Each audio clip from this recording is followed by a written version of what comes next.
All right, in this video, we are going to be looking at a micro approach to aligning with purpose.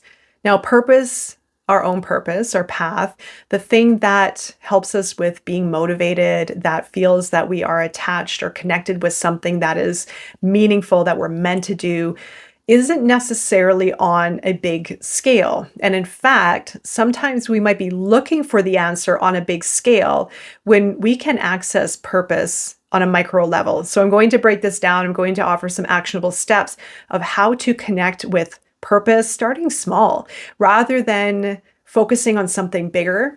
We can start by introducing micro steps, which will actually help grow the bigger, grandiose alignment with one's purpose. There are some misconceptions that having purpose is a singular mission. It's a big, grandiose mission that one will have, or alignment that will make them feel motivated, that will make them feel aligned. But there are also many other aspects that we can align with that will create a sense of purpose on a micro level that can also lead to something greater. So in this video, we're going to explore how to cultivate purpose through small intentional actions and how to shift from searching for purpose to embodying it daily. Years ago, I went through a life-changing moment where I encountered a very difficult situation with my career.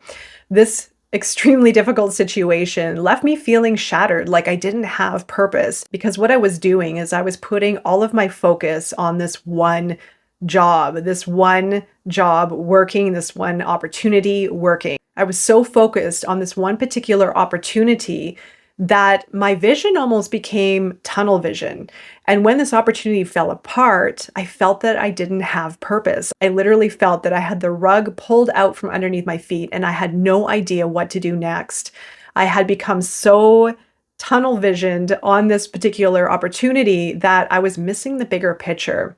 And also, when we are extremely focused on one area of our life, that may be also fueled potentially by fear. When we are intently focused on one aspect of our life, working, making sure that it's going to be successful, putting all the attention and focus on this one particular area of our life being our purpose, and like I said, fulfilling us or getting us out of a dire situation, or maybe even putting so much attention on it working so that we can get ahead, whatever the case may be, there may be fear behind it. And it also might cause us to overlook many other aspects of our life. And that's why this is so important to understand the purpose that we can integrate into many aspects of our life to cultivate that feeling, that sense of purpose from within. So sometimes when we look at purpose, we look at our career path, we look at our maybe wanting a family and wanting a family life, but these are all exterior, external aspects of our existence where we may place our own internal feeling and sensation of purpose and what that means within us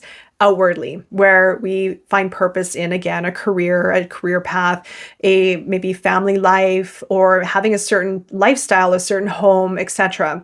But again, they're all external. There's nothing wrong with that. And they're all great things. They're all important for our life and for our enjoyment and alignment. However, if our purpose is placed onto external aspects and factors, if anything happens in those domains, we are going to be feeling unstable within ourselves and therefore feeling a big shakeup and a lack of purpose if any of those areas maybe fall apart or if anything changes, etc. That means that we have overlooked something deeper within ourselves. If we're feeling destabilized or feeling like we've lost our sense of purpose, it means that we have not addressed something on a deeper level, a disconnection perhaps, or maybe a false belief or a pattern that we haven't looked at that is separating our true sense of self, separating ourself from our higher self and this greater connection with purpose. So a micro approach to aligning with purpose and cultivating purpose within oneself can be very simple steps. It can be the choices that you make daily. It can be the conversations that you have with people, and it can be the intentions behind your actions. And also, I should mention, when we are struggling with lack of purpose, this can be due to a misalignment with things that intrigue us, that make us curious.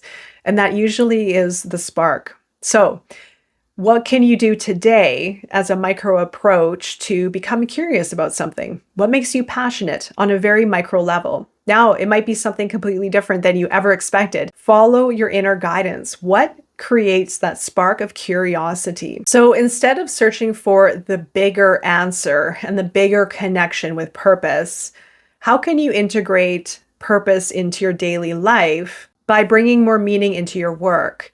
By looking at what you love doing, maybe a little bit differently. And also, how can you connect deeper with people around you? Deep connections, opening the heart, connecting with something that you enjoy on a small level, on a daily level, will allow for greater purpose. A very powerful exercise that I started integrating into my daily awareness was understanding what food I put in my body, why I am eating certain things, why I am fueling my body with certain foods or anything in general. And the more that I started to connect with what I was putting into my body and having purpose around the research, the studying, but also alignment with how I want my body to feel, what's good for my body, gave me greater purpose in my actions and the alignment within myself. So something as simple as that, what you're fueling your body with, what actionable steps are you taking each day that align with who you are. Again, what is important for you, what you value, what your beliefs are. Those micro approaches are what allows us to connect with our deeper self.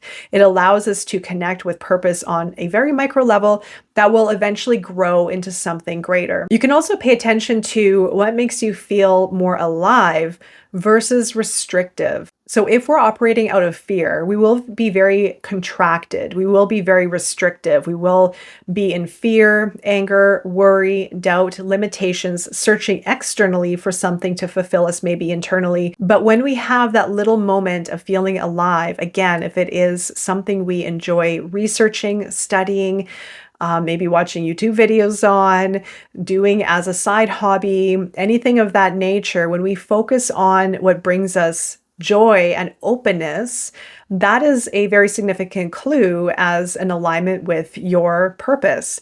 So restrictiveness, when we're making choices, it's usually out of fear. If we feel restrictive, limited, fear-based, low worth, questioning ourselves, doubting, or worried about our future, that's coming from a very restrictive place, and that isn't going to help us with alignment. However, if we can tune in and notice, where do I feel open? Where do I feel alive? What makes me feel alive, even on a small level? That is going to give you a very significant clue of where you should be pointing your direction or how you can incorporate more of it into your daily routine. So when you start incorporating these micro steps into your daily routine, what's going to come in is the good old ego or the false beliefs or the fears, might even sabotage your alignment with what you feel good about, what you feel in alignment with, what is starting to give you that sense of purpose on a deep level.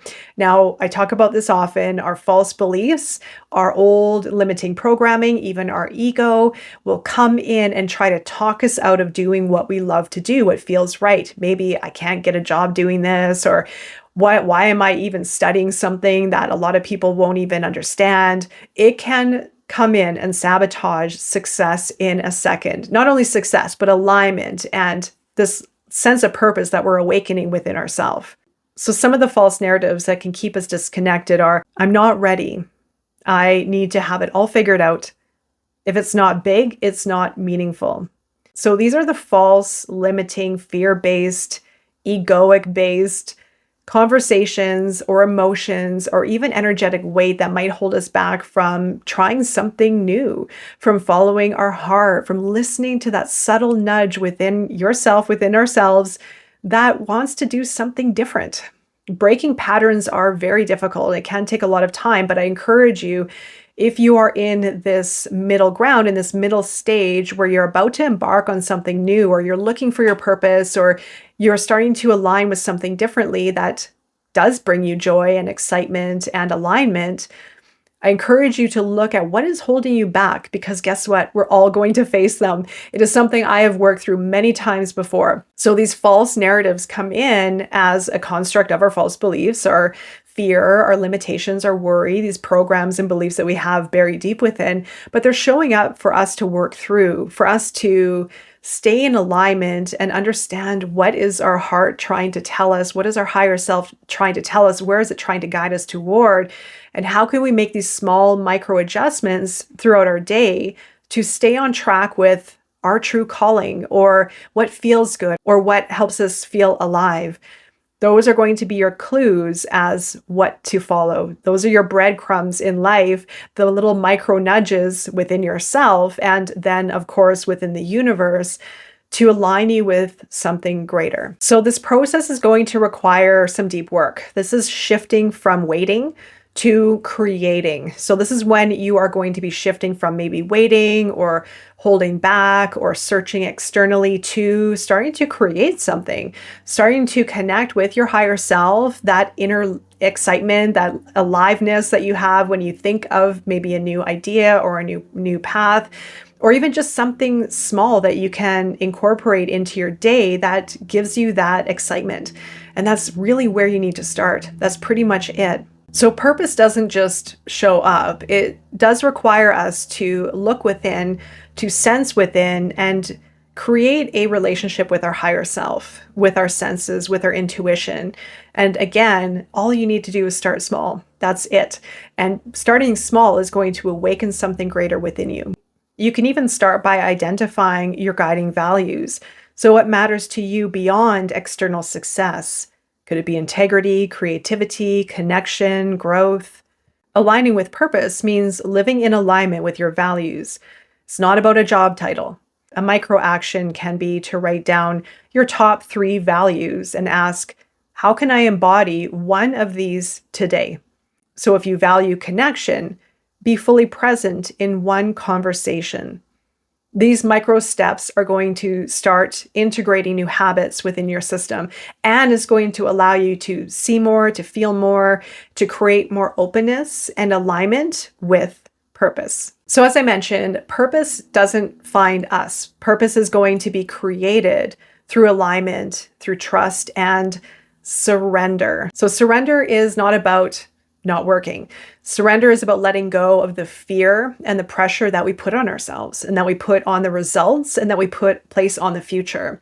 Fear truly holds us back from living in the moment, in the very present moment. So presence is going to be crucial for this exercise. You can do it through meditation, you can do it through breath work, you can do it through mindfulness.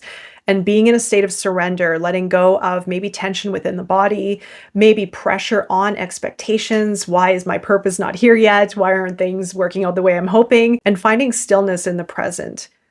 Maybe even cultivating greater trust that it is happening, that you are aligning, and again, connecting with what you love the most. Also, what can help with purpose is being of service, helping others. What can you integrate maybe into your day or your week to be of service? So remember, purpose is not a destination. It's how you show up every day. The smallest choices can create the biggest alignment. You can incorporate this into your morning routine if you like. As soon as you wake up, reflect on what is the one small thing that I can do today that will align me with my higher self. You might have a vision of it, an inner knowing, a feeling, a sensation. Let that be your guide. All right, so I hope this video offered some guidance for aligning with purpose, cultivating the alignment within first, and introducing micro steps to align with something greater. As soon as you introduce those micro steps, it's like planting a seed. You're going to see more of yourself. You're going to feel more of yourself. You're going to feel more aligned, and you're going to feel a greater sense of purpose. So I'm wishing you all the best on your journey and beyond. I look forward to seeing you again, and take care.